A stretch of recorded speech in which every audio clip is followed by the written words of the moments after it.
Hi, everyone. Thank you for tuning into another episode of the Hold On to Your Heart Project podcast. My name is Jackie, and I'm the host. Today, I'm going to interview Keira. In her childhood, she experienced a lot of family dysfunction and alcoholism, leading into her own alcoholism and her experiences with domestic violence. Today, she lives a happy life, and she's sober and helping other people in the community. Here's her story. Keira, thank you so much for coming on to the Hold On to Your Heart Project podcast. It's such a pleasure to have you here. Yes. I started off by giving just a brief introduction to you, but do you want to just go ahead and tell us a little bit about yourself and who you are? Okay, my name's Keira Casimir. I grew up in a small town, Vanderhoof, BC. Well, not in Vanderhoof, but from Sycas First Nation. I was born and raised there, graduated there. I have a 13-year-old daughter who I live with my fiance.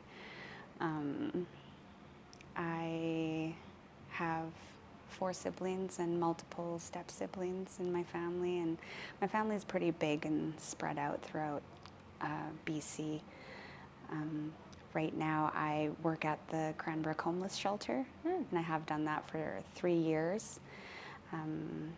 I took that step after being sober for 3 years, and so I'm going on 6.5 years of my sobriety journey, and it's one of those things that really keep me fulfilled, being able to have lived experience and being able to pass on that positivity and that hope, and just that understanding to people who kind of feel like they're hopeless. I bet.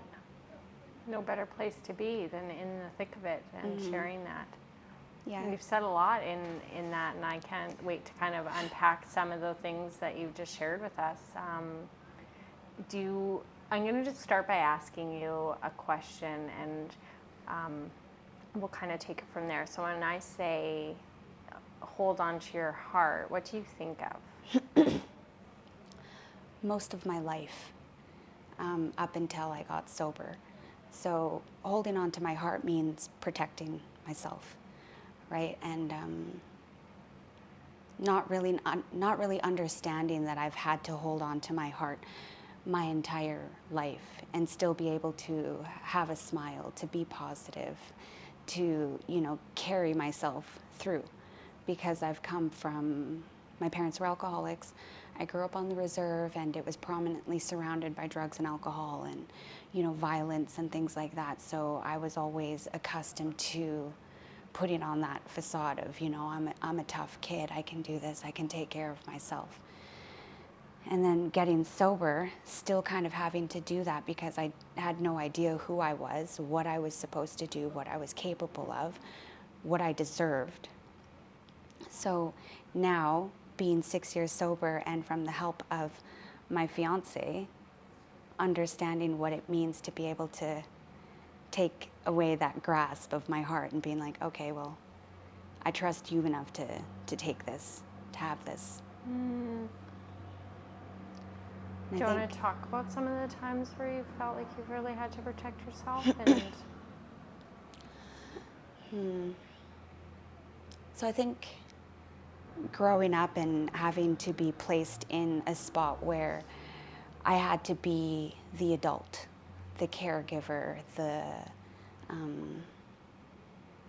just the adult role without being taught how to be an adult, right? Because of the alcoholism that was happening around you? Yeah, and just being raised and, like intuitively knowing certain things, like waking my siblings up for school because, I knew it was important.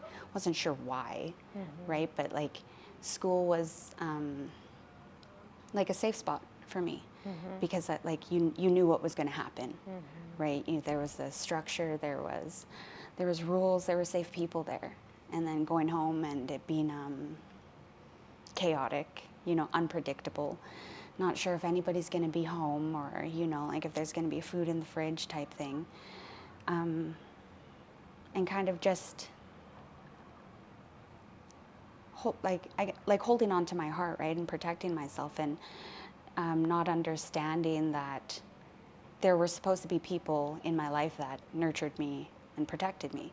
Like, of course there were like bits and parts, and it's like, you know, of people that were there, but the consistency of, you know, what being a mother has taught me, those things that I'm like, I kind of missed that, right? Like things that I was like, okay, well, I didn't get that, so I'm able to pass that to my kid, right?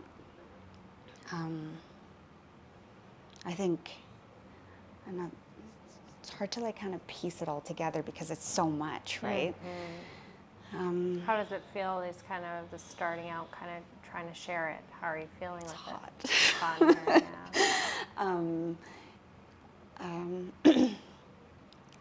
So I used to be very vocal on my Facebook page about, you know, like it was part of me being able to tell my story, make sense of it, have it validated, right? People being like, oh yeah, you know, that makes sense, and or opening up those doors for people like, how did you get sober, right? Or like knowing that it's possible to go through all of these things and still manage to kind of make it out at the end of the tunnel.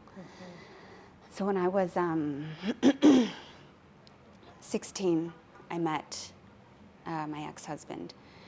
We had moved in together, so we were like living like adults, right? He was living in my home. 16.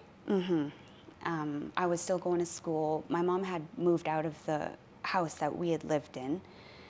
And at the time, I was like, you know, finally she gets a break, because I know she had a hard life from the very beginning. It was something that even as a kid, I didn't know what it was, but I know she was hurting, right? So it's like always kind of trying to take care of her and making sure she was okay. How did you see it? Like how did you, what were the signs or symptoms that you were noticing? I didn't see it. You just knew it. It Felt it.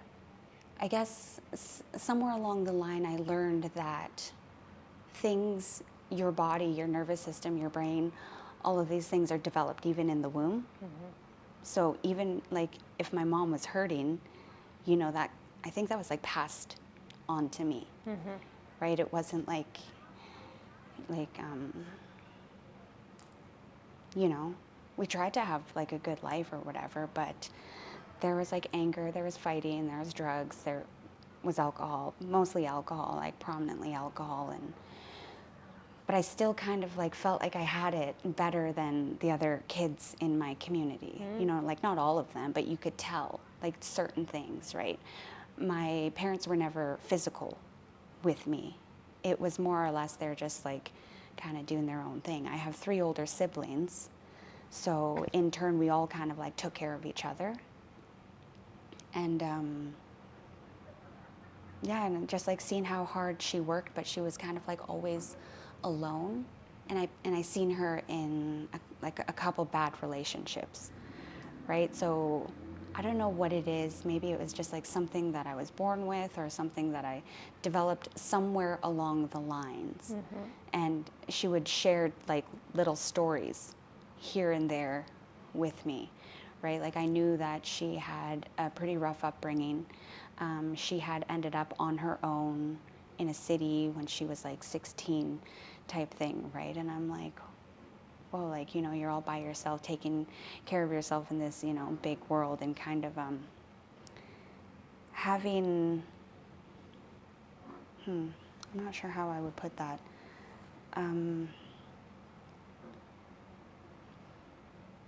I guess a little bit more understanding at that time, right? Or maybe it was just my people-pleasing part of myself, right? I want to make sure that she'll be okay, and maybe if I do this and I take care of her, she'll return the favor, right? But I didn't understand her alcoholism and the choices that she made and the pain that she was in until I had my kid. And I did the exact same thing. Drinking, you know, running away from my pain, doing things like that that got me into crappy situations in my life, right? So I got pregnant when I was 17, had her when I was 18, And it was like right when I graduated, right? Like the July that I graduated or whatever, right? Okay, you had her? Yeah. Well, not that I had her, that I conceived her. Okay, yeah. Right? So it's like as soon as I was done high school, it's like, oh crap, right? But lacking the resources to, when I first got pregnant, I was like, I can't keep this kid. I can't do it. But I'm on a reserve. I had no supports to, you know, provide what I wanted to do. Was, you know, I wanted to terminate the pregnancy, but I couldn't, right? I had no resources, I had no car, I had no money, no nothing, right? So I just had to kind of like sit with it, deal with it, and be like, right? It's happening. Yeah. Then I had her, and I went to school when she was 6 months old. I got a certificate in human service worker, it was just like a year. But that kind of like took me out of working minimum wage jobs, just like slightly, right? And that helped me quite a bit to kind of take care of myself, become self-sufficient. Because at the time, my partner was unstable. Like he'd have a job, but was constantly losing it, right? Get another one, lose the job. So it was like I had nobody reliable except myself. So I had built myself to, I got to take care of myself, that hyper independence, right? I got to do everything by myself. Nobody else is dependable. I can't depend and I won't depend on anybody because I will never have myself in that situation where I'm depending on somebody and they let me down, right? So that kind of like created my own little wall of like defense towards people. And it, you know, you don't know it at the time, but it backfires on you, right? Because you're not building community, you're not building those healthy relationships because you don't know how, right? You're not allowing anybody. Everybody's at a arm's length away. And I think those are the times where I held on to my own heart, right? And I had to pretend, you know, like I didn't have one a lot of the times, right? That mentality of, you know, nothing can hurt me. I'm all good. I got this on my own. So What did it really feel like inside? lonely.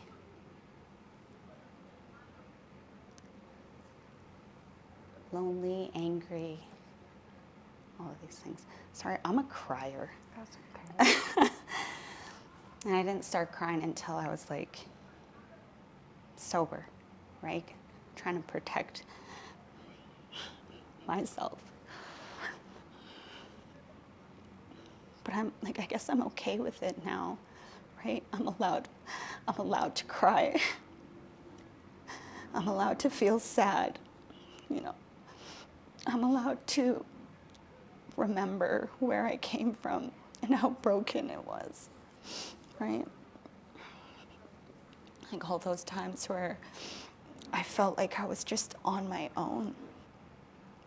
Like, you know, and I know so many people feel like that. You know, people have such a hard time reaching out and saying like, I'm not okay, you know, or recognizing it even, right? It's hard to even fathom that in this day and age, you can't be okay, right? Because everybody is so focused on being independent, being that strong, you know, like person. And we've trained ourselves to be that way. But like now, like as I sit today, you know, I'm not so on guard with myself. I have people in my life that I've chosen to be there because I've given them access, right? And I'm not just giving anybody access because I'm afraid to be alone. And I've done that before. I've lowered my frequency to meet other people, right? Like I have these expectations in my head. But I'm like, okay, well, maybe I'll just, you know, I'll take away that expectation, then they'll fit in, right? And I always pay for it because because it just doesn't line up. It doesn't match with, you know, what you want, and you're always giving little parts of yourself away to have that person, to have, you know, to not be lonely, to be able to say, I have somebody, because it's easier to be with, you know, to make those choices than it is to sit by yourself and realize what you have to work on. You know, like, okay, why aren't my relationships working out? You know, it's not they did that, they did this. What, you know, what's going on with me? You know, like fighting or arguing in like my relationship now, right? Like I never really knew how to disagree without feeling completely attacked, right? Like, you know, Keira, this upset me. And, you know, me being like, how dare you? Well, if you don't like it, then leave, right? But just immediately jump into that self-sabotage moments, I guess, you know, and, or being in hurtful relationships, you know. It wasn't, what is it about them? I'm asking myself, what is it about me that's keeping me there? What Right. did you find out when you looked and asked? I think it was my lack of willingness to learn about myself, right? Because I was afraid to create my own person, because I always created myself to please somebody in my life. I needed to take care of somebody. I needed to do this for that person, right? Like I needed to be a certain way in order for them to stay in my life, or they're going to abandon me. And that kind of goes back to the story of your mom and trying to please her, eh? Yeah, I didn't realize how crazy high my abandonment issues were, right? Like my self-sabotaging. Okay, well, I'm going to leave. I'm going to ruin this before they ruin it for me, right? And even like it plays out in so many areas of my life. Like where and how? Like relationships with my siblings, my partners, my friends, and mostly my reactions towards things, right? Not willing to say, okay, well, maybe I did something wrong. It was, you know, trying to find everything that they did that made me get there, right? And not willing to say, okay, I'm responsible for my own reactions, my actions. And, you know, it was always kind of like the blame game. Well, if you didn't do this, then I wouldn't have, you know, it's like manipulation. And kind of growing up in that lifestyle, I learned how to be manipulative, and, you know, I wasn't a very nice person, right? It was, I've been hurt so many times in my life that it manifested in me being a hurtful person, right? And people coming to me years later and, you know, saying certain things like, do you remember when you said that? I'm like, I didn't say that. And I like laughing it off because it was a joke, and they're like, no, you did say that, and it like hurt. And being like, whoa, like, you know, you carried that with you for so long, and I had no idea. It didn't affect me the way it affected you, right? So like when that person said that to me, you know, what I said to him, it was like 2 years later, I think. What did you say? No, what? It was a little personal, but it was something that he carried with him for 2 years. And then finally when it was like a closure moment, right? We had ended up in the same space, and, you know, he kind of just brought it up nonchalantly. But me thinking, you know, okay, well, that allowed me to think of the things that I said to people, right? And in the manner, the intent, right? Is it good? Is it kind? Does it benefit either of us? Is it positive, right? Like, is it gonna, you know, benefit us, either of us, in a positive way? And just, I remember, I think I was like 2 years sober or something. And I was like, man, just because I'm sober doesn't mean I'm a good person, right? What an awakening, Oh right? man, it was like a slap in the face, because I was still, to me, and the way I grew up, it was like I kind of, like, men were disposable to me, right? So I didn't. You seen that a lot growing up, or just how you kind of navigated when you had relationships with men? I think navigating it, right? But I think a lot of it was, I wouldn't, like, in my mom's way of protecting herself too, right? Like, kind of being like, you know, on her own a lot and pushing people away, right? And it was also the men that were in my life growing up who were unreliable, and, you know, they would just take off, right? And or not be that person in your life that you kind of expected, because expectations can just, you know, ruin so much things. But then the way I kind of like navigated into adulthood, and, you know, not building those relationships in a healthy way, and just being like, okay, well, you know, on to the next. And not realizing how hurtful that is to people when they're actually trying to build a relationship with you, and you're like, see you later, right? And I've had people bring it up to me before, right? It's kind of just this fear of like not wanting to get hurt so bad that Completely. like at all costs, it's just like, and you don't even, you just think they're about to hurt you, so you don't think it's going to hurt them, right, by leaving. Yeah, living my own life, and, you know, doing what I want, but at other people's expense, right? And coming to those realizations, and like the way I treated, you know, the women in my life too, right? I created this idea in my head that I didn't trust any woman, and for what reason, I don't know, right? Like, there's a lot of things that I've done in my life where I'm like, I don't even know why I did that, right? But noticing that they're not okay with me, because that's just like, I'm not that kind of person anymore, at least, right? Getting sober, I had to unlearn so many things. I had to unlearn how to, you know, the way I was building relationships, the way I was forming intimate relationships, the way I treated, you know, like my work ethic type of thing, right? It was unlearning all these bad behaviors that got me into places that I was at, right? Like, if I'm not going to change these things, I'm going to be stuck forever, right? I'm going to have to compensate, like, you know, big parts of myself.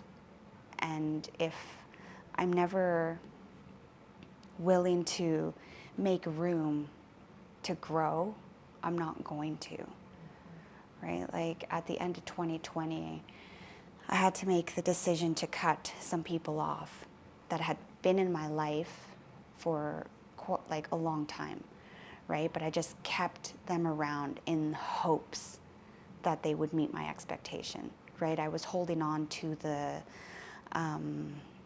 potential that I thought they had, rather than the actual relationship itself, right? And I'm like, okay, you know, if I don't let these go, I think I heard it on like the radio, or, you know, something along the lines, if you keep these people there, you're not creating room for new people to come in, right? Because in my head, I'm like, well, you know, saying it out loud, I always attract, you know, jerks and these womanizers and all of these things. And I remember saying that to my mom, and she goes, stop saying that. Start saying, you know, positive things. I'm going to attract a good person. And, you know, and as soon as I changed that narrative in my head, everything changed. And it was crazy how it worked, because I remember saying, you know, I'm gonna get a Honda, and it's gonna have heated seats and electric windows, and, you know, instead of saying, oh, I'm never, you know, it's too hard to get there, or whatever. Do you drive a Honda? I drive a Honda. Heck yeah. Electric windows, you know, I'm like crazy. And it was that small piece of advice that my mom gave me about changing that narrative. What I say out loud, what I say to myself is gonna, you know, stop saying you attract these type of people that you don't want in your life. You know, start saying, I'm going to attract, this fun, loving, trustworthy type person. Saying all those things, my fiance comes into my life and is everything that I'd ever, said out loud. I didn't have to give up things in order for him to be the person that I wanted, that I was, waiting for and working for. And you didn't have to sacrifice yourself in order to be in a relationship with him. I'd never experienced that before in my life, right? So I'm like, wow, this is so new. Should we talk about that? The experience of getting into a healthy relationship, where probably it is different than the relationships that you've known before? Completely. I think the difference is there was somebody allowing to create a safe space for me to act out those ugly parts of myself, and not saying, whoa, you're crazy, or, oh, I see your true colors, right? I've had people say that to me when, I'd react in certain ways. And when I react out in anger, my tongue is my strongest weapon, right? And that's why I really, really have practiced thinking before I speak, or not speaking at all, right? Because I know words you can't take back, right? And those sometimes hurt more than, a physical blow. And, feeling that security, that I'm able to, act out in certain ways, these hurts, these traumas, and someone not just pushing me to the side, right? So being able to open my heart up to him, as before, it was when I'd want to have a conversation about something that was bothering me, or something that's happened to me that kind of makes me the way I am, right? And instead of being ashamed of it, being able to get that out on the table and being like, there's certain things that happen to me that kind of create this wall, right? And the safety is everything, the security, because I've never had somebody make me feel so safe that I knew they weren't going to go anywhere, because abandonment issues as well, right? Oh, he's going to leave, or not trying to hold myself back in ways. Did you think at the start when you met him that he was going to? And did you is that something that you've created, or did you know that he was safe from the get-go, or did you have to kind of go through and put him through the ringer and do all that before you really trusted? Well, even 6 months down the line, I was like, this guy's up to something, It was it was just the experience of the both of us being able to work on things, right? The both of us being able to take these issues head on, and not being like, you're the problem or I'm the problem. This is the problem. We are going to, solve it. And it wasn't something that I had thought of at the very beginning. It's something that kind of just happened, and it grew as him and I grew together, right? And for him too, and he has his own story, and kind of being able to understand where we both come from and why we act out in the ways that we do, right? When we first met, my love language is physical touch, right? I like hugs, I like these, these things, and holding hands or whatever. And honestly, I think my love language is a lot of things, right? Acts of service and things like that, right? But at the very beginning, he was very he wasn't that type of person, a nice Keira, right? But me, kind of being able to explain that, these are the things that I needed, right? That I wanted, and it was affecting me if I didn't get it, right? It's making me feel unlovable. So this ability and commitment to be able to do the work together, and the safety that he's not going to be leaving, and maybe just your own trust in yourself that allows you to stay in the situation.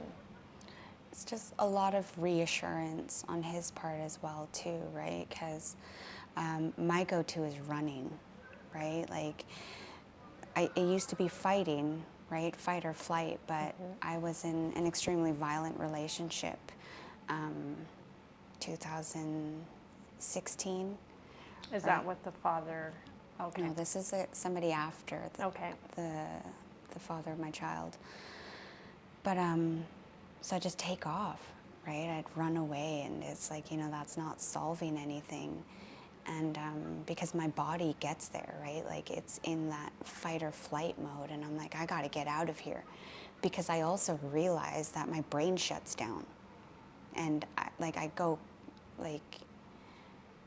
can't control myself, right? In ways, like I'm so small, but I get physical, right? And that's just something that was like my go-to for a long time, right? Like, I hate you, and, saying mean things, and, things that you can't take back, right? So kind of like being able to practice, like, okay, now it's kind of like if I get to that level, I'll take off out the back door, and it's like taking those breaths and understanding and realizing that I need to breathe, that I need to, like bring myself down here, because if I'm always going to get there, those are things that I pass on to my kid, right? Those are the actions and the feelings, and this is how you deal with things, right? And I know it's not. And then somebody being there to say, it's all good, I love you, we're all good, and I'd be like, oh, okay, we're all good, right? I didn't think so.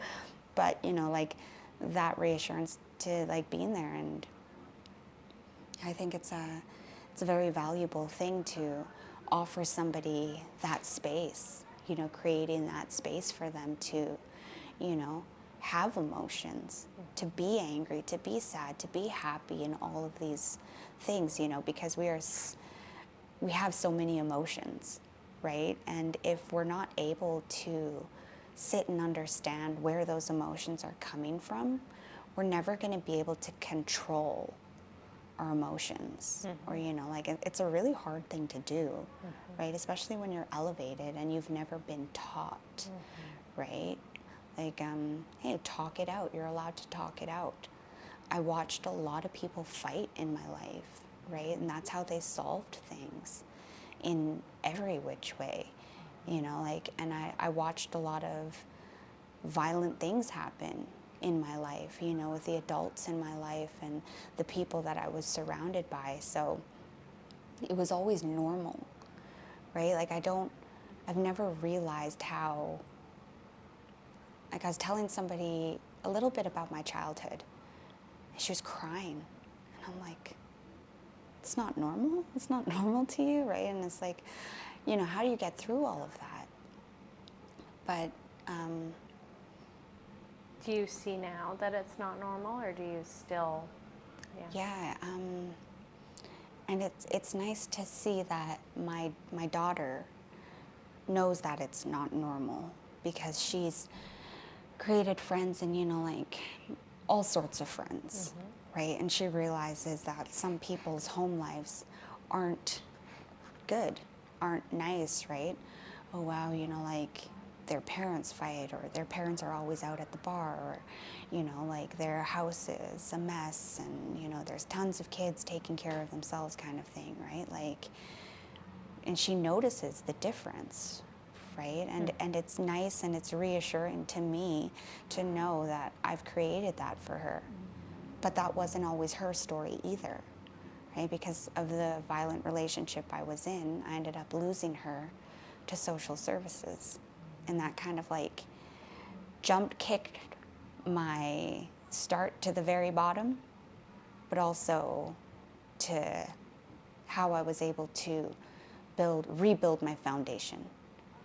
Why don't we kind of go back there, so that we're looking at about 2016 then, in an abusive relationship? Yeah, so I had separated from my ex-husband, and we were living in Cranbrook. I had a good job. I had, our home, our car. And for some reason, the people pleaser in me wanted to make him happy because he just seemed forever unhappy. I'm like, what can I do? What is it that I can do to make you happy? Oh, you want to move back home to Vanderhoof? Let's do it. He went a couple months before we did to set us up, and I pack up my whole life in this U-Haul. We get into town and he says, we're going to your mom's place? I go, what? We didn't have a house to stay in. We didn't have anything. Me and my daughter and him ended up sleeping on one of his friends' couch.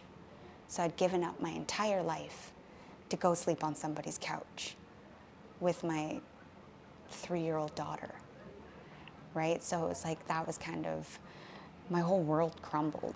I lasted like 6-7 months there, and then I moved back to Cranbrook, right? I'm like, I have nothing here for me. So moving here, I just couldn't get back on my feet. I couldn't do it, It was like the rug was ripped from under me, and I just trying so hard. Alcohol was involved, like... In your life? Yeah.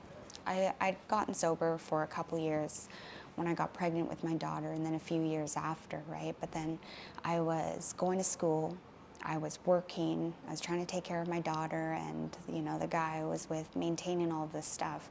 I just burned out, right? And I was a binge drinker. So I wouldn't drink every day, but I would drink excessively on the days that I had off, right? And that would result in a lot of bad choices, waking up like, oh my God, what did I do? And, just that constant regret that I was constantly trying to have to recover from. And it wasn't going well. And I was pretty heavy into drinking at this time.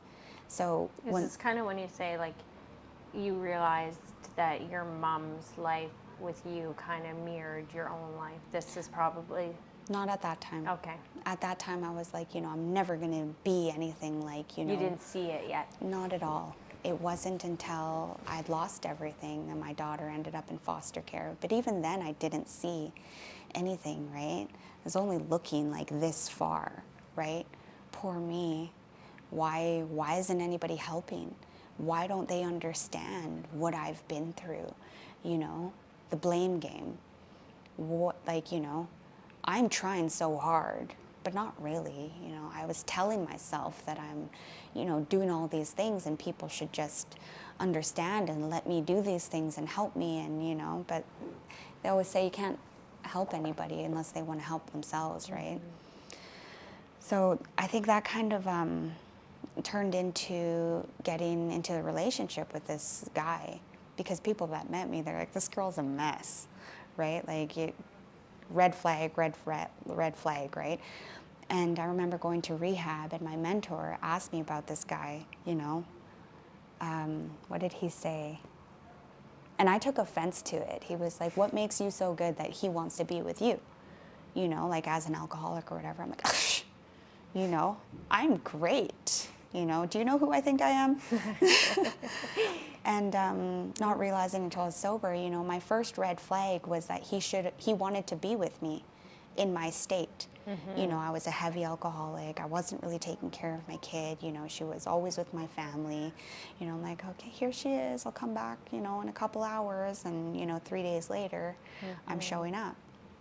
Right, and in my head, I'm like, well, she's safe, right? But I'm creating these things in her as well, these abandonment things, right? Where's mom? Where's mm-hmm. mom, right? Oh, she's not here. So me and this guy, we ended up in a very quick relationship. And, but every red flag that he produced to me, I was like, it's all good, right? The first one was when he shoved me, and I went, I've never been shoved by a man before. And then he crossed his arms. And I'm like, oh, like he's holding himself back, right? He knew what he did was wrong. And I was surrounded by like friends and, family that were protective. And he knew that. the first time he actually like really, really laid hands on me, he gave me whiplash. So he like chokeslammed me. But we were in Calgary, so I didn't have any family. I didn't have anybody that I knew, right? I didn't know the city. I didn't know, the C train and how to get where or whatever, right? So it was like that. But I hated myself so much that I was willing to be with him than be alone, right? And it was just like one thing after another, one thing after another. And we weren't even together a full year. And the night that I lost my daughter was because like people were kind of aware, but he was super, super good at manipulating me. He was like, he would come to me and say, oh, your sister told me that you're a prostitute. And I'm like, my sister said that? So creating that, like, I can't trust her. And then saying, something about my parents, right? And being like, oh, I can't trust her.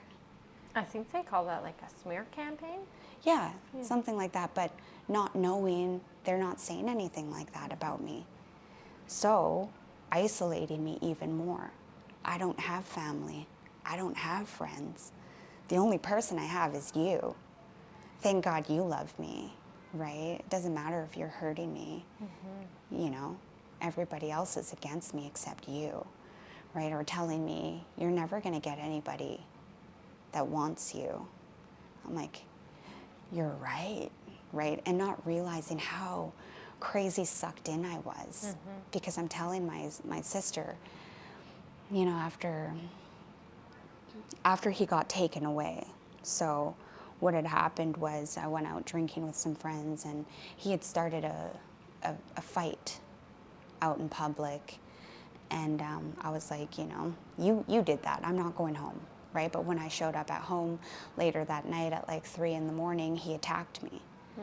And just to get him to stop, because I was like, he's going to kill me, I stabbed him in the leg. He survived, and he's all good and everything, right? Like, as soon as it happened, I tied a tourniquet over his leg, and I called 911.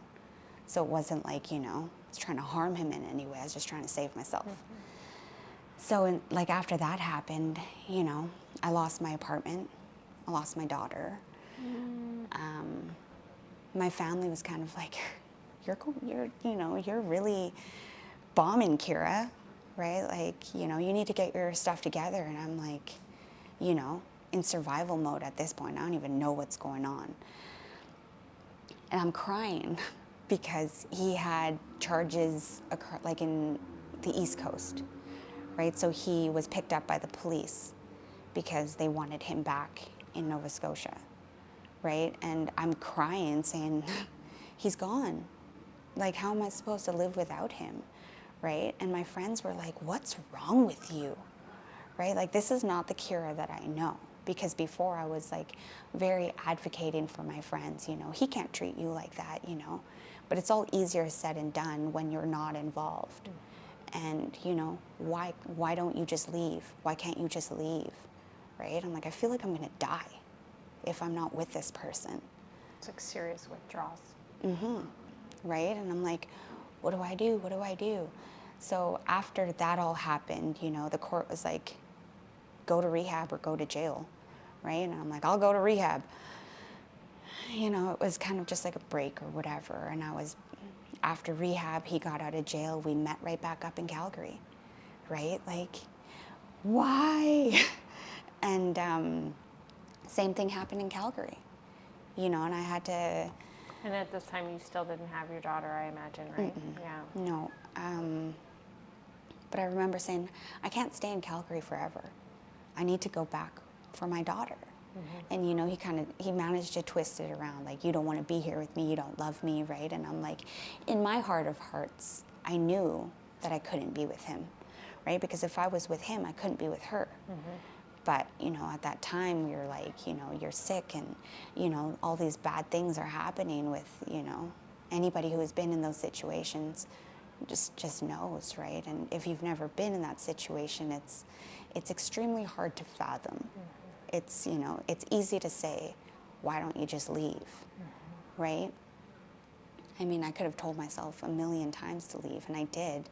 but something always brought me back. It was like, you know, It's a drug of its own. Yeah, it is. It is. Like bad men are, you know, like, or bad people or violent people, manipulative, abusive people are, you know, just as bad as, you know, doing drugs and drinking and all that kind of stuff. And so the last straw was, same type of thing happened in Calgary, right? He was hurting me and I needed to leave. So he's like, okay, well, he let me pack all my stuff.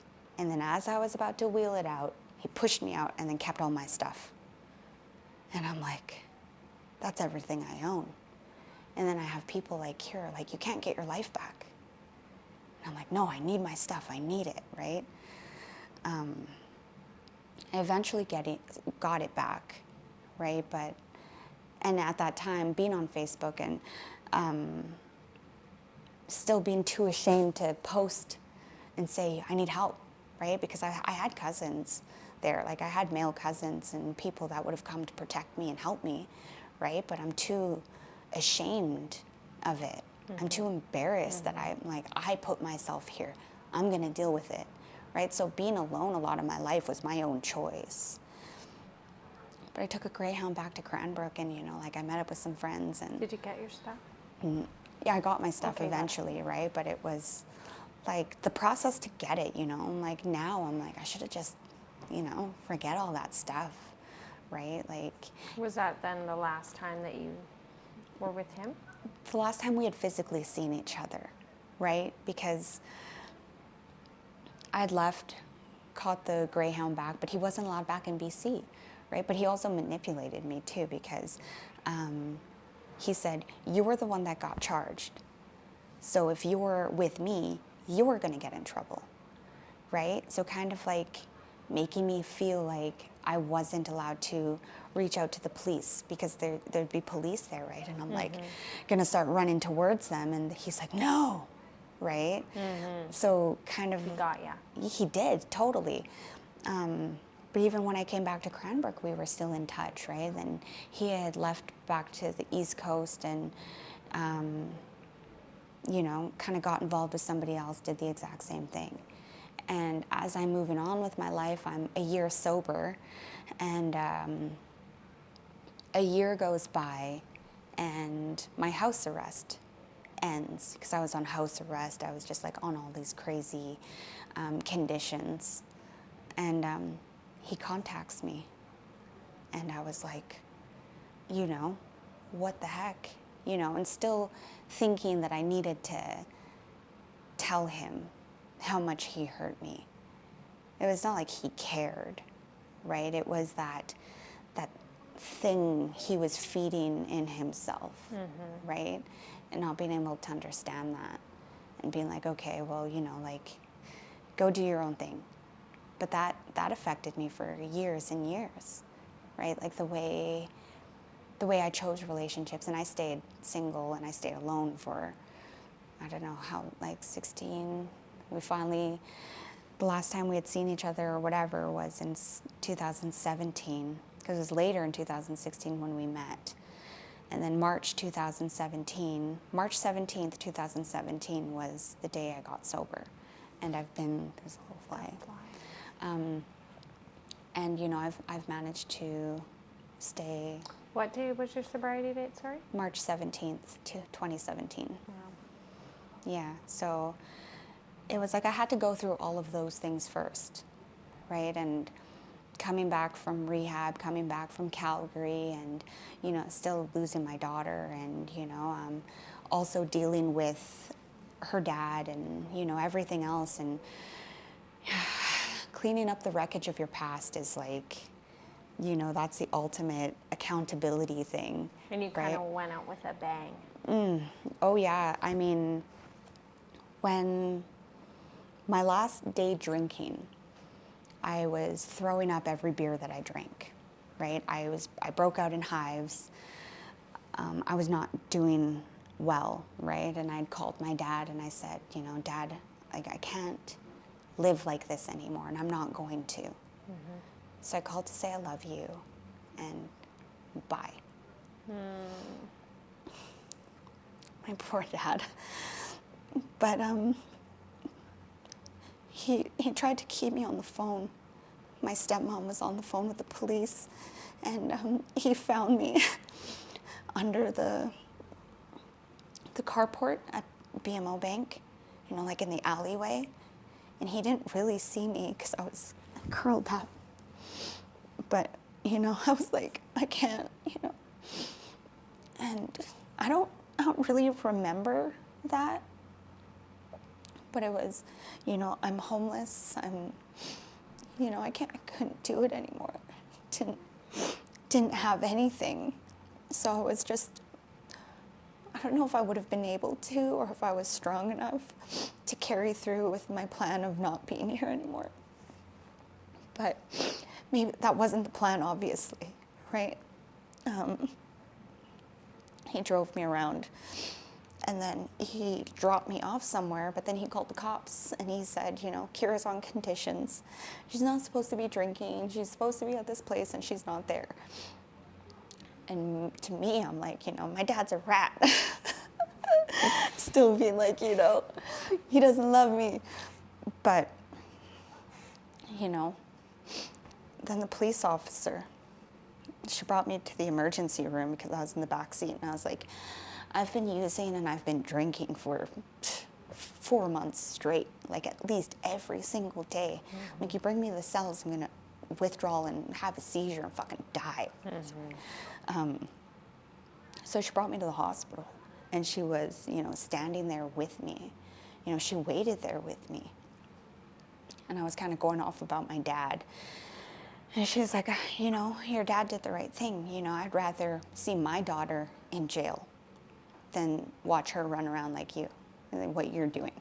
And I'm like,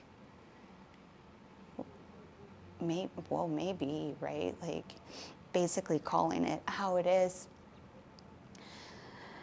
And after that, I was in the hospital for a couple days. They had to medically detox me, and then I went into a residential detox, stayed with somebody who would let me use one of their rooms in their house, right? And she was like, listen, this is, no messing around.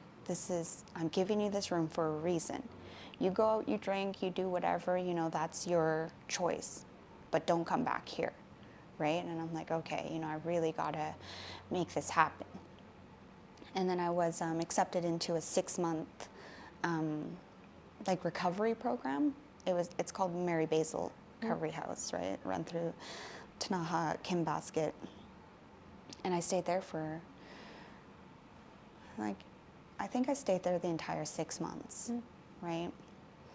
And the first month, I was like, hey, just chill out, sleep, rest, don't do anything, right? Second month, I was like, hey, something's got to happen, because my pattern became staying up all night, falling asleep, or staying up until morning group, going through morning group, then going to sleep all day. I'm like, this is, it's not going to work. Second month, I was like, hey, I got to get a job.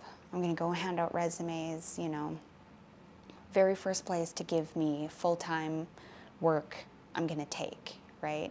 I applied a whole bunch of places, and Tim Hortons called, and they're like, you want to start next week? And I'm like, hey, yep. And remember a couple of my first shifts were 5 a.m., 6 a.m., right? And I was like, And I asked one of the workers, can you help me with a taxi to work? And she goes, no. And I'm like, how am I supposed to, get there? She goes, you got to figure it out, Keira. And I'm like, well, that's super rude of you, you're not even willing to help me. But it was teaching me valuable skills, right? You got to do it on your own. You got to do the footwork, because, what happens when you're out of here, right? You're still going to expect me to help you. And I'm like, fair enough. And, I was still pretty ungrateful about it. But, and I stayed there and worked with a great team for 2 years, at least. And moved on to other places, and in the food and beverage industry I stayed. When did you get your daughter back? So I got Gabby back 2017. I got sober. I had to stay sober for a year. So I think maybe like 6 months into it, I was allowed to pick her up from school, but I would have to bring her back, right? And then it kind of went on to I was able to keep her for one night of the week. And 1 year into it, then I moved in with my parents. Yeah, I think it was about 1 year sober. I moved in with my parents because the people I was living with, it just didn't work out. Everything kind of went up in flames, and my parents were like, she is so fragile right now, you know, like come in and live with us. And which was great because they were also able to help me understand my role, right? Because if I had found my own place, I don't think I would have been able to hold a job, maintain her school, maintain, you know, her life and everything. So like they basically allowed me to be a kid again because I had moved out so young. Like I had left home when I was 14, right? And even before then, I had moved out because my dad got sober. He got with my stepmom, and she was being a parent. She was being, you know, like accountable and holding me to rules and expectations because I'm a kid, right? And I'm like, no, you know, I'm doing all this stuff on my own, and you want to come in halfway through and tell me how to live my life? Like, I don't think so, right? And they kind of just let me do my own thing because I was... So when your parents, you were living with your dad and your stepmom at that time? Eventually, I ended up with my real dad and my stepmom because at one point I was with my mom, and she had moved me to Vancouver, and I had overdosed in Vancouver when I was 14, and my mom was kind of like, you know, it doesn't matter where you are, you're going to find the trouble that you want, right?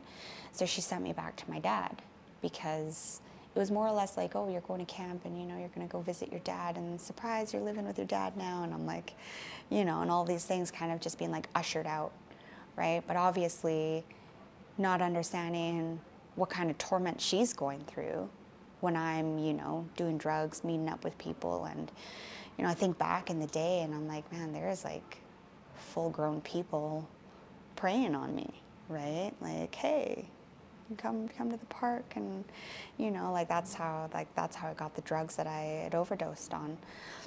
High risk. Completely, and you know, not even knowing it, right? No idea. So then having to move to Cranbrook, and after my life of living with my mom and not really having rules, right? It's hard to have rules when you work full-time and then you drink full-time as well, right?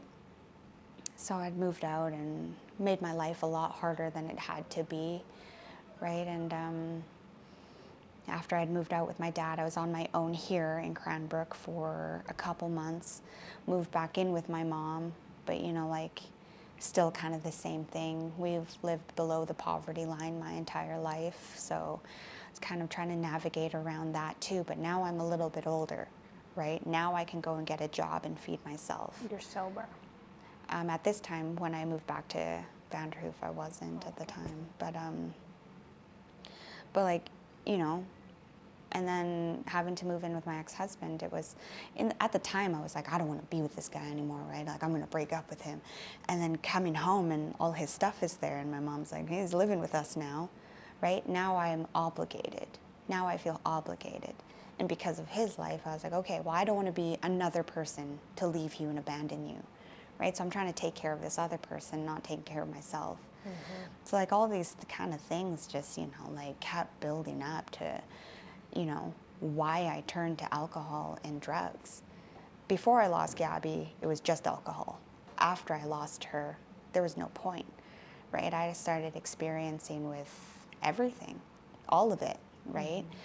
It sounds definitely like you had a lot going on in those days. It was a lot to work through, you know, like even still working through it now, you know, being 32 and kind of still relearning, you know, all these new things, but kind of being at that point in my life where I'm not focused on all the bad things that have happened, right? I'm not like, oh, this happened to me, and I'm kind of like, I'm in the clear, right? Like I've spent so much time working on making things better that I'm no longer, looking over my shoulder and, wondering who I harmed and who I hurt, right? Because I'd spent a long time making amends to people, right? Like my parents. And what I told my parents when I got sober, I was like, I'm not going to apologize. I'm done apologizing to you. I'm just going to show you, right? And the year that I lived with my dad and my stepmom, being able to go to work, I didn't have my license yet. My dad drove me to work every morning, and eventually I moved into a supervisor role at Timmy's. So I had to be at work at 7 a.m. every morning, right? And he would drive me every day. My stepmom would take care of my daughter, make her lunches, send her to school, and, sometimes I would, work late or just things like that, helping provide those roles. So they were modeling it for me, right? And eventually giving me more like, hey, Keira, do you want to make the lunches for the kids? Okay, I can do that, Do you want to make dinner? Just things like that. And also giving me that spot to be a kid again, because I never got that chance, right? So being able to live under my dad's roof, being taken care of, being nurtured and loved, made a really big difference for my sobriety. So after I made it to my 2-year mark, my stepmom was kind of like, so, find any places? I seen this place, and, I joke around with my dad. I'm like, back in the day when, women wouldn't move out until they got married kind of thing. And he's like, ha, ha, ha. No, you're going, it's time, right? And it definitely was time. And they had seen that, they had recognized that, right? I was able to take that next step. I got my own place, and I had it furnished, and all of these things I was being able to rebuild, right? Learn my lesson. I'm like, nobody is ever moving in with me, right? This is me and my daughter's place. I was able to create these boundaries, for my home, because this is my sanctuary, my safe spot. But it took me a year and a half of living in this place to even decorate, to put anything up. My room was decorated, and I had trinkets here and there, but I was always just used to having a room in somebody's place, right? Not my home. And when did COVID hit? March 2020 or something. My older sister had moved in with me with her kids, and it was a pretty sweet little setup, but I was at work and she had hung a picture up in my living room. And I'm like, that looks nice. But being able to kind of get to that point of, I can move my decoration into my living room. I can decorate my whole house the way I want, right? And moving around so much in my childhood and whatever, I'm still in the same place, right? Are you? And it's and it's great because, I don't like moving. I hate moving. And the next time I move, I'll, be moving into my home that I buy. And like Silas, he moved in, and, kind of a year into our relationship, maybe more like 2, right? Because I was very no, I bought that cup when I first moved in, right? No, that was mine when I first moved in. Don't touch it, right? Being very things are changing, right? Crazy. I'm a creature of habit, is, But now everything in our home is, things that he's had, and, my things, and it's shared. It's our home, right? And it was a big change. And, the more I heal, the more I grow, the more I'm able to offer that to other people. That's why I'm working at the shelter, right? It's something that I'm good at. I'm good at developing relationships with people who feel with I guess, like, it's just developing relationships, right? I've learned how to do that. And because of my upbringing and my life and everything, I'm not intimidated, right? Like, I know, like, it gets a bad rap, right? Oh my God, like, the reactions that I've gotten from people, "Oh, you work at the homeless shelter? Like, you're so brave," right? And I'm like, you know, I'm more comfortable. It's crazy because I'm more comfortable in that environment than I was working at a, resort with, people who were nicely dressed and, they seemed very well off and things like that. It was, a nice change to be able to do that, right? Do something meaningful. Just, and like the compliments that I get, the reassurance, the validation that I get, like, thank you for being here, and being able to pass that on to other people, right? Like, I can't change anybody, but I can change how I am to people. If I'm that positive person in somebody's life in that day, I've made a difference, right? And so Silas was drinking when we had met, but it wasn't like out of control or anything like that. But something had come up in our relationship, and I said, I'm not your mother. I'm not going to ask you to quit drinking. I'm not going to tell you to quit drinking. But I will tell you that if you continue, it will change my choices that I make towards you. And, like, even being able to say that, and, him being like, okay, fair enough. And being able to give that up.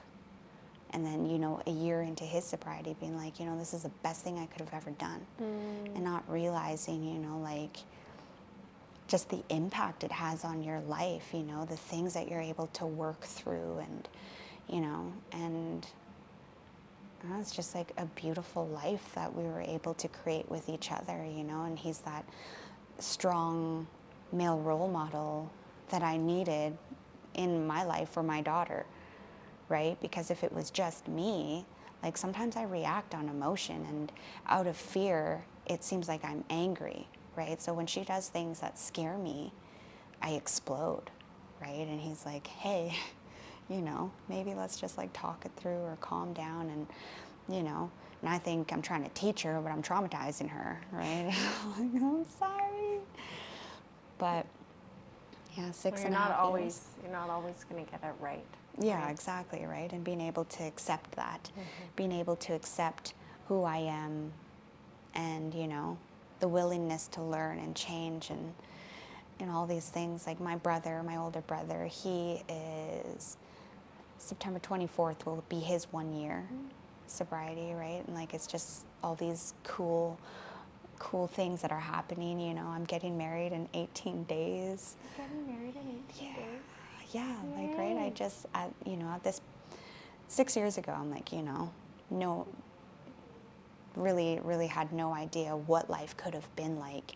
And you really don't when you first get sober, right? Like, the first year or whatever, even the first 3 years were rough, right? I'm like, man, things aren't going to get better. Like, this sucks, right? Like, there's still, lame people in my life, and, but not realizing, that was me. I was doing that, right? I'm not creating these boundaries for, proper friendships. I'm not being able to say, hey, you're not treating me very well, I can't be your friend, right? Or saying, there's some things that I don't necessarily accept, not saying, blaming anybody, but saying, I'm going to pull myself back, right? Nothing against you, I'll love you from back here, but I'm allowed to love you from back here, and I am allowed to choose who is in my life, right? That was a big one for me. I'm allowed to choose that, right? And I'm allowed to be happy because I worked for it.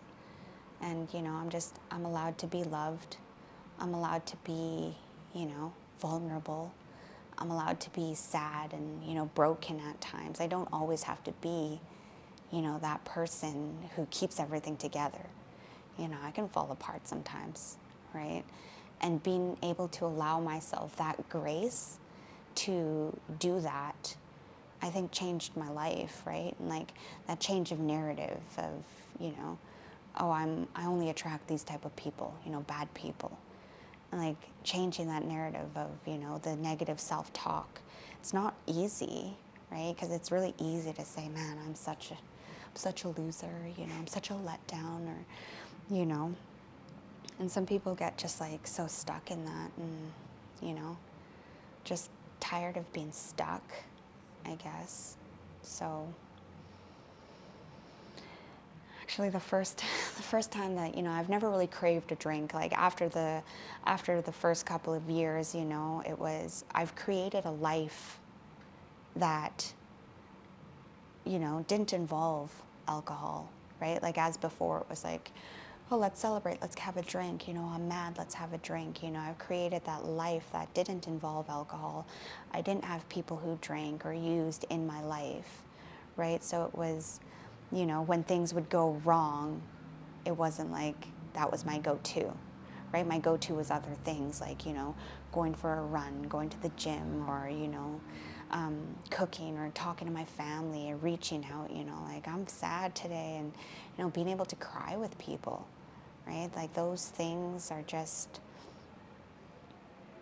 things sometimes we don't think we can do, right? We always want to keep our pain to ourselves. Well, it kind of brings it back to the start when you talk about holding onto your heart and protecting yourself, right? And you're talking about building a community and crying with people and sharing and connecting, and, you know, like that transition from feeling like you have to do this all yourself into this whole new way of living and this whole new way of being, which looks completely different, right? Yeah. And gives you a choice. Yeah, exactly. And that's a huge thing, right? Is the choice. And I think that's one thing that held me back too, was, right, you know, like I got to do this on my own. You know, I choose to do this on my own. And, you know, like having a kid so young, and, you know, like in my head wanting to terminate the pregnancy, and like, you know, thank God I didn't, because like being a mother has healed me in more ways than I could have ever imagined. You know, being that mother that I needed, you know, like that inner child thing, you know, teaching me of, you know, my mom must have carried so much pain that she didn't share with us, that she couldn't share, right? Like growing up, my grandma in residential school and things like that, right? We're taught to do certain things. We don't talk about that, you know? You don't talk about that. You just deal with it and keep going, right? So for like my entire life, it's just, you know, you're taught not to talk about it, not to talk about things, you know? Just keep on going, right? And it's like, you need to talk about things. You need to get it out. You need to, you know, have people who are willing to support you in your life, right? And if people aren't, you know, supporting you and cheering you on, then they shouldn't be in your life, right? Because it's like dragging things behind you. And you talk about that, or you do come back to that frequently, just about letting go of people that aren't serving your maybe highest good, or aligning with you, or just keeping people around kind of for the sake of it, you know, that kind of thing. It's protecting my peace, right? Like I didn't really understand that before, you know, first couple of years of getting sober. I needed my side of the story to be heard. You need to understand why all of this happened, right? Like you need to know where I'm coming from. It's not like it changed anything, right? It just stressed me out more. It just stressed me out and hurt me more, thinking that, oh my God, this person is thinking badly about me, right? So protecting my peace is, you know, people trying to like bring unnecessary drama to my life and being like, oh, well, this person did that. And I'm like, right? Oh yeah, you know, I wasn't involved. And, you know, being able to, instead of like getting into the story and then, you know, going to that person and talking to them about it and being like, what happened, right? None of my business. But I used to do that. I used to be so involved in things that, you know how they say what other people think of you is none of your business? Oh, it was my business, right? I made sure of it. But it kept me very unsettled and unraveled, and, you know, like it wasn't protecting my heart. It wasn't holding on to my heart, right? It was putting it out on the line so my point of view could be known, because I cared very much what the other person thought about me, right? I'm not that person anymore, you know, I'm this, I'm that. But now it's kind of just like I'm so nonchalant, and Your actions would say it all. and I have a friend who's like, you know, it's a compliment, and I always, you know, the things that she's able to learn and we learn together as we grow as women, right? As, you know, you're so about your peace, Keira, and I'm like, thank you, you know, like other people recognize that, you know, I'm not willing to jump on board with, you know, negative things that don't involve me, right? It's like holding on. Staying in your lane. Exactly, right? I was a reckless driver at one point in my life, and Well, it's, you know, I've only known you in sobriety, and I'm honestly blown away about what you've had to share here today. Like, you're just such a beautiful message, and I feel like we could talk for hours and hours, and I feel like we'll have to get you back on just to kind of delve a little bit deeper into some of that, right? Yeah, I am just so struck by what you have to share, and I'm like, what would you say is like the biggest gift of sobriety as a whole? as a whole, I couldn't just pinpoint one gift of sobriety, right? Like, there's so many things that have come to my life, you know, from small things like being able to answer the phone even though I don't recognize the number, right? Knowing that my daughter has and knows that she has a safe place to come home to, you know, that my place is the place that people come to because they know it's safe and it's not chaotic, there's no drugs and alcohol, you know, knowing that people look up to me for certain things, right? Like that I'm a driving factor and motivation in certain people's lives, you know, to be like, I can do that, I can do better. And you know, it's like sharing my story through social media and things like that is has planted the seed in a lot of people's lives, right? A lot of people like have approached me, and at first I was like embarrassed about it, right? But my auntie was like, and my mom, they were like, no, share your story, get it out there, right? Like, and that was a part of healing for me, being able to share all of those things. So like, you know, I'm able to cry. I never used to cry before, right? Now it's kind of just like, you know, I cry all the time because it's okay to cry. At first, I didn't know that, right? Having a relationship with my friends and family, like good relationships, right? People want me around now. People aren't like, okay, we're throwing something, but don't tell Keira, right? And it's just a great feeling not having that heaviness, thinking that people don't want me around, right? I have done so much work in my life that I know people want me around, right? And it's just being confident and knowing that I've created a good life that I'm going to be proud of in the future, right? Like look back in my life and be like, I did all that, right?